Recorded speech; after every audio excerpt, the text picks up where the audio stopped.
And I ended up pursuing a Fulbright scholarship and winning a Fulbright scholarship to East Asia, where I studied comparative macroeconomics of East Asian countries, which was fascinating. And that's one rule that out of that, I'll give you 2 rules for career planning. I'll end up giving you 3 or 4, but here are the first 2. Number 1, define success for yourself. Don't, we all are influenced by the culture we're in. That's because we're human beings. All human beings are influenced by culture. And don't think for a second that you are outside or above your culture, because you're not. None of us are. And Dartmouth has a particular culture, just like Harvard Business School, and just like anywhere. Okay? And I'm not saying there's anything bad or wrong about the culture. Of course, there are things that are better and worse, but my point is, when it comes to success, you have to define it for yourself. Don't be one of these poor people that wakes up at the age of 45 or 50 and says, damn, I always wanted to be a veterinarian. What the hell am I doing being an investment banker? Or, I always wanted to be an investment banker. Why the hell am I a veterinarian? Or, I really, really wanted to have kids, and I just never got around to it. Or whatever. I mean, the point is, nobody really, and it's hard. It's a journey of discovery.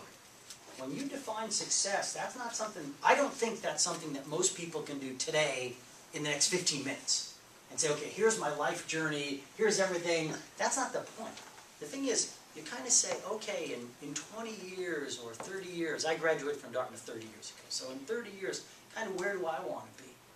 Okay? And that's going to change, okay, and that should change, that's fine. You're going to learn more about yourself, you're going to learn more about the world, and you're going to just learn more. But the point is, at least you're thinking about it. I can't tell you how many friends of mine from HBS, which has a very strong success culture, I mean, obviously, financial success culture, right? It's all about being financially successful. How many guys, friends of mine, out of HBS kind of took paths that they later regretted? They later regretted because they realized that they were kind of going the lemming, what I call the lemming effect. Everybody's going that way, well, I'll go that way. So that's rule number 1. Define success for yourself. Now, normally I would write it down, but I won't be that pedantic. Just, I hope you guys got it, though, because it's super important. And again, it's not something that, you're writing it in stone and you're never going to change it. But think about it now. Think about it hard, okay? Because it leads directly to rule number 2, which is something that I was fortunate enough to do. Be adventurous. When you're in your 20s, that's the time to do fun stuff, right? I mean, I went off to Asia as a Fulbright scholar. Then I ran an orphanage in Manila. Then I went to Africa. For a year, I ran an orphanage in Manila. Then I went to Africa for what I thought was going to be a 6-month tour of duty as a project economist, and I ended up living in West Africa for 3 years.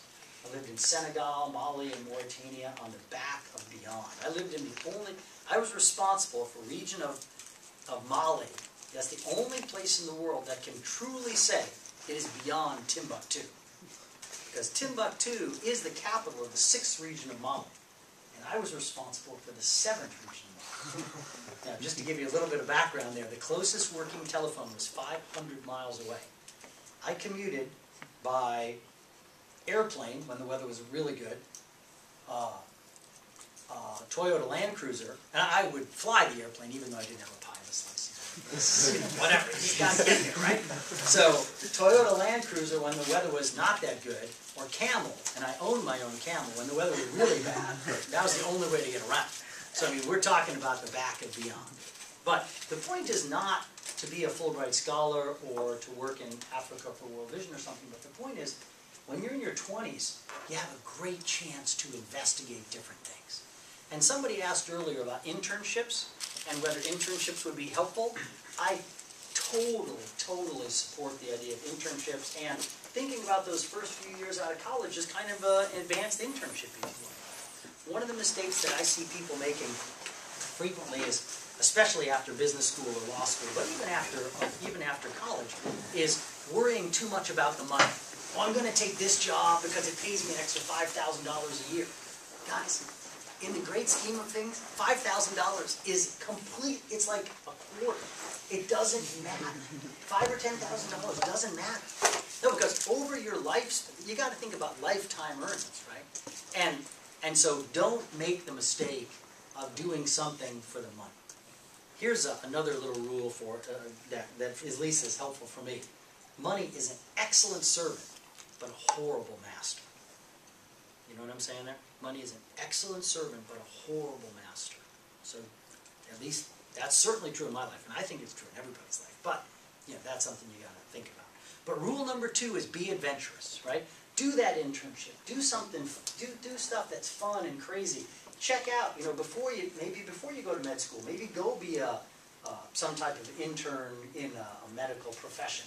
Because once you get to graduate school, you're taking on big time, especially a medical program, but a law school, 3 years at Columbia Law School, that's a lot of money, right?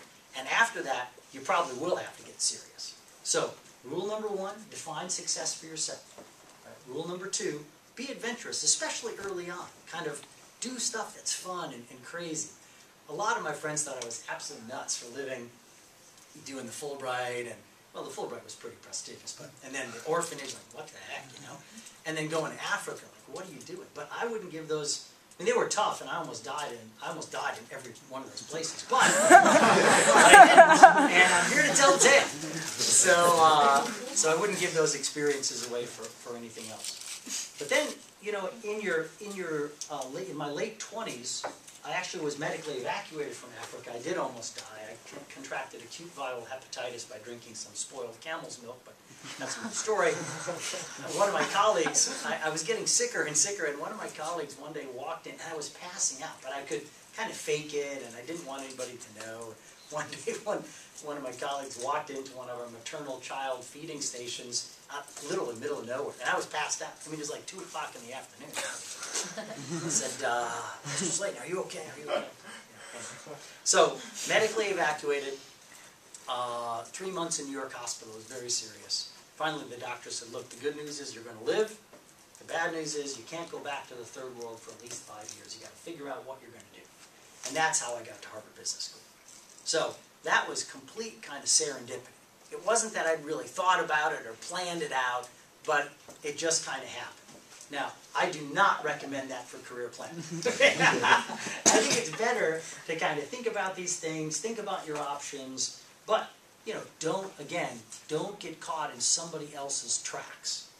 Don't say to yourself, some of the biggest mistakes I've made have been because I said, well, I just want to do what those guys are doing. Somebody asked about McKinsey.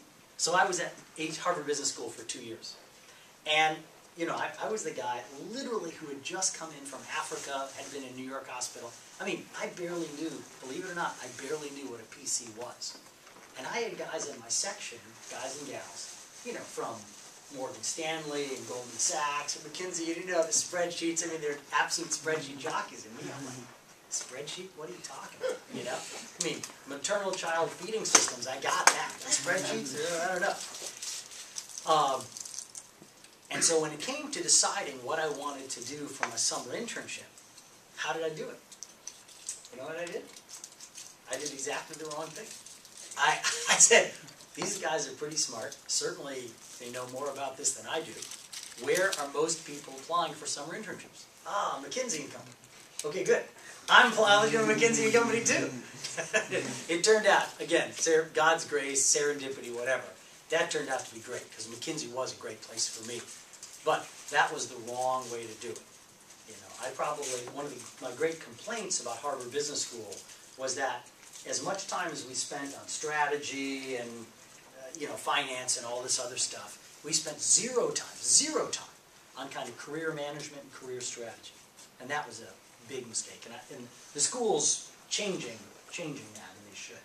But it's something that, again, my point being that you have to do it for yourself. You really have to think about this for yourself. You can't depend on other people. Now, I want to stop because I've been talking for about 10, 15 minutes. And I just want to stop and see if anybody has any questions. I might make a cold call if there's no... Just kidding about the cold call. But any questions or any ideas or thoughts? Yes, sir.